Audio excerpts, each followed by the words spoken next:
ದೀಪ ಸಾಮಾನ್ಯ ಉರಿತಿರಬೇಕು. ದೀಪ ಶಾಂತವಾಗೋಯ್ತು ಅಂತ ಹೇಳಬಾರ್ದು. ಶಾಂತ ಅಂದರೆ ಆರೋಯ್ತು ಅನ್ಬಾರ್ದು. ದೀಪ ಆರೋದ್ರೆ ಕೊಡ್ತು, ಕಥೆ ಮುಗೀತು, ಶಾಂತವಾಯಿತು ಅಂತ ಹೇಳಬೇಕು. ದುಡ್ಡಿಲ್ಲ ಅಂತ ಹೇಳಬಾರ್ದು ಅಂತ ಹೇಳ್ತಿದ್ರು ತಮಾಷೆಗೆ. ಹೆಚ್ಚಿತು ಅಂತ ಹೇಳಬೇಕಂತೆ. ಯಾಕೆ ಅಪಶಬ್ದ? ದುಡ್ಡಿಲ್ಲ ದುಡ್ಡಿಲ್ಲ ದುಡ್ಡಿಲ್ಲ, ದುಡ್ಡಿಲ್ದೇನೆ ಹೋಗ್ಬಿಡುತ್ತೆ. ದುಡ್ಡು ಸ್ವಲ್ಪ ಜಾಸ್ತಿಯಾಗೇ ಇದೆ ನಮಗೆ. ಕರೆಂಟ್ ಹೋದಾಗ ಕರೆಂಟ್ ಹೋದಾಗ ಬಂತು ಅಂತೀವಲ್ಲ, ಹಾಗೆ ಆ ದೀಪ ಹಚ್ಚಬೇಕು. ಹಚ್ಚಿದರೆ ಫಸ್ಟು ನೀವು ಆರಂಭದ ಬೇಸಿಕ್ಕನ್ನು, ದೀಪವನ್ನು ಹಚ್ಚುವ ಕ್ರಮ ತಿಳ್ಕೊಳ್ಳಿ. ನಿಮ್ಗೇನು ಬೇಕು? ಬೆಳಕಾಯ್ತಾ? ಈಗ ಬಲ್ಬೆಲ್ಲ ಬಂದಿದೆ, ದೀಪ. ಆ ಕಾಲದಲ್ಲಿ ಏನಿತ್ತು? ದೀಪನೇ. ಇವತ್ತು ನೀವು ತಿರುಪತಿಗೆ ಹೋಗಿ ಅಲ್ಲಿ ಯಾವುದು ಲೈಟ್ ಹಾಕೋದಿಲ್ಲ. ಬ್ರಹ್ಮದೇವರು ಹಚ್ಚಿದಂಥ ದೀಪ ಒಂದು ಪೋರ್ಷನ್, ಆ ಪ್ರಾಕಾರ ದೇವರು ನಿಂತಿರುವ ಸ್ಥಳದಿಂದ ಒಂದು ಬಾಗಿಲು ತನಕ ಬರೀ ಹತ್ತಿಯಿಂದ ದೀಪ ಉರಿತಿರ್ತದೆ ಹೊರತು ಅದಕ್ಕೆ ತುಪ್ಪ ಹಾಕ್ತಾರೆ ಹೊರತು ಬ್ರಹ್ಮದೇವರು ಹಚ್ಚಿದಂಥ ದೀಪ ಇನ್ನೂ ಸ್ಟಿಲ್ ಉರಿತಿದೆಯಂತೆ, ಆರದೆ. ಸೊ ಆರದೆ ಉರಿಯುವಂಥ ಈ ದೀಪವನ್ನು ಹಚ್ಚಿ, ಇದು ಬೇಸಿಕ್ಕು. ಸಿಕ್ಕರೆ ಇನ್ನೂ ಅನೇಕ ಕ್ರಮಗಳಿದೆ ಪೂಜೆಗೆ, ಮಹದೇಶ್ವರ ಪ್ರಾಪ್ತಿಗೆ ಹೇಳ್ತೀವಿ. ಸರಿ ಗುರುಗಳೇ, ಕಾಲರ್ ರೆಡಿ ಇದ್ದಾರೆ, ಮಾತನಾಡ್ಸೋಣ. ಛಾಯಾ ಅವರೇ ನಮಸ್ತೆ. ನಮಸ್ತೆ ಮೇಡಮ್. ಹೇಳಿ, ಯಾರ ಬಗ್ಗೆ ಕೇಳಬೇಕಿತ್ತು? ಮೇಡಮ್, ನಾವು ಈಗ ಸತ್ಯನಾರಾಯಣ ವ್ರತ ಮಾಡ್ತೀವಲ್ಲ, ಅದೇ ತರ ಲಕ್ಷ್ಮೀ ವ್ರತ ಮಾಡ್ಬೋದಾ ಅಂತ ಗುರುಜಿ ಹತ್ರ ಮಾತಾಡ್ಬೇಕಿತ್ತು. ಲಕ್ಷ್ಮೀ ವ್ರತದ ಬಗ್ಗೆ ಕೇಳಬೇಕಿತ್ತಾ? ಹೌದೌದು. ಸರಿ, ಗುರುಜಿ ಇದ್ದಾರೆ, ಮಾತನಾಡಿ. ಹೇಳಿ. ನಮಸ್ಕಾರ ಗುರುಜಿ. ನಮಸ್ಕಾರ. ಗುರುಜಿ, ವರ್ಷಕ್ಕೊಂದ್ಸತಿ ನಾವು ಸತ್ಯನಾರಾಯಣ ವ್ರತ ಮಾಡ್ತೀವಲ್ವಾ, ಅದೇ ತರ ಲಕ್ಷ್ಮೀ ವ್ರತ ಮಾಡ್ಬೋದಾ? ಯಾವಾಗ ಮಾಡ್ಬೇಕು, ಯಾವ ಟೈಮಲ್ಲಿ ಮಾಡ್ಬೇಕು ಅಂತ? ಎಷ್ಟು ಚೆನ್ನಾಗಿ ಕೊಟ್ಟಿದ್ದಾರೆ. ಶ್ರಾವಣ ಮಾಸದ ಶುಕ್ರವಾರ ನಿಮಗೆ ಲಕ್ಷ್ಮಿಯ ವ್ರತವನ್ನು ಹಿಡಿಲಿಕ್ಕೆ ಅದ್ಭುತವಾಗಿ ಕೊಟ್ಟಿದ್ದಾರೆ. 4 ಶುಕ್ರವಾರಗಳು ಶ್ರಾವಣ ಮಾಸದಲ್ಲಿ ಮಾಡ್ತೀರಲ್ಲ.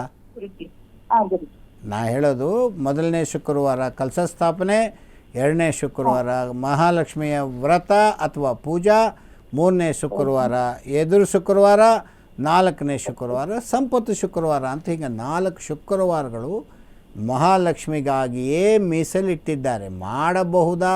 ನಾನು ದೀಪ ಹಚ್ಚಬಹುದಾ? ದಾನ ಮಾಡ್ಬೋದಾ? ಮಂಗಳಾರತಿ ಮಾಡ್ಬೋದಾ? ಈ ಪ್ರಶ್ನೆನೇ ಕೇಳಂಗಿಲ್ಲ. ನಿತ್ಯ ನಿರಂತರ ಯಾವತ್ತೂ ಪ್ರಾರ್ಥನೆ ಮಾಡೋದು.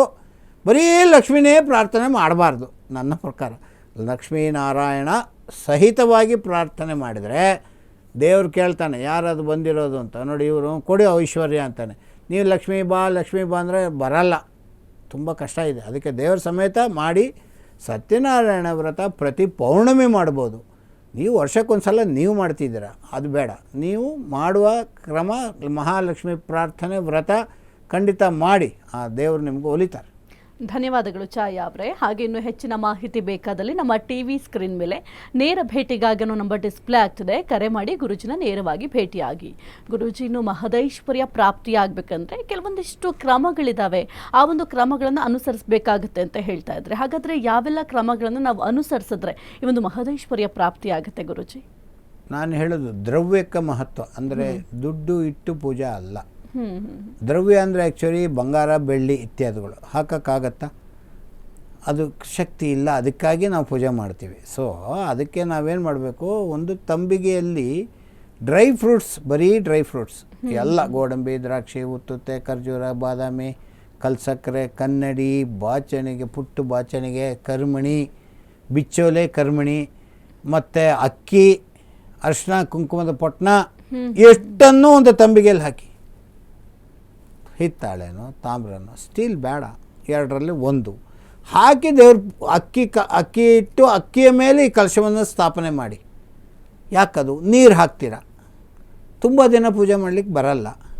ಒಂದು 4 ಶುಕ್ರವಾರ ಪೂಜೆ ಮಾಡಿ, ಯಾವ ತಿಂಗಳಾದರೂ ಸರಿ ಮಾಡ್ತೀರಾ ಅಂದರೆ ಮಾಡಲಿಕ್ಕೆ ಆಗಲ್ಲ. ಅದಕ್ಕಾಗಿ ಡ್ರೈ ಫ್ರೂಟ್ಸ್ ಹಾಕಿದ್ರೆ ಕೆಡಲ್ಲ.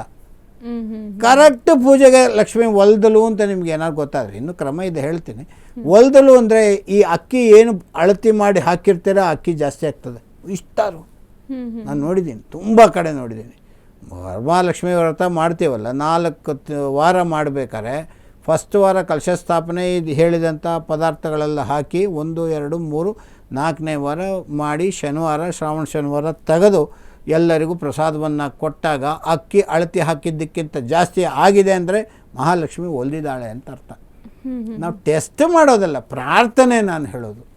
ಆ ಥರ ತಂಬಿಗೆ ಅಕ್ಕಿಯಲ್ಲಿಟ್ಟು ಅಕ್ಕಿಯ ಮೇಲೆ ಈ ಕಲಶದ ಇಟ್ಟು ಒಂದು ತೆಂಗಿನಕಾಯಿನ ಇಟ್ಟು ಮಾವಿನ ಸೊಪ್ಪನ್ನು ಇಟ್ಟು ಸಾಧ್ಯವಾದರೆ ಮಹಾಲಕ್ಷ್ಮಿಯ ಪ್ರತಿಮೆಯನ್ನು ಮುಂದೆ ಇಟ್ಟು ದೇವರ ಫೋಟೋ ಹಿಂದೆ ಇಟ್ಟು ಅಲಂಕಾರ ಚಂದ ಮಾಡಿ ನಿಮ್ಗೆ ಇದು ಏನಂದರೆ ತುಂಬ ಖರ್ಚು ಕೊಡ್ತೀರಿ ಅನ್ಬೇಡಿ, ಹೂವು ಹಾಕಿ ಅಲಂಕಾರ, ತುಳಸಿ, ದವನ, ಮರಗ, ವಾಸನೆ ದ್ರವ್ಯಗಳು, ಅದ್ಭುತವಾದ ಹಸಿರು ಸಂಬಂಧಪಟ್ಟಂಥ ವಾಸನೆ ದ್ರವ್ಯಗಳನ್ನು ಹಾಕಿ ನಿಮಗೆ ಕೊಟ್ಟರೆ ಅದು ಏನಾಗ್ತದೆ, ತಕ್ಷಣದಲ್ಲಿ ನಿಮಗೆ ಒಲಿಯುವ ಸಾಧ್ಯತೆ.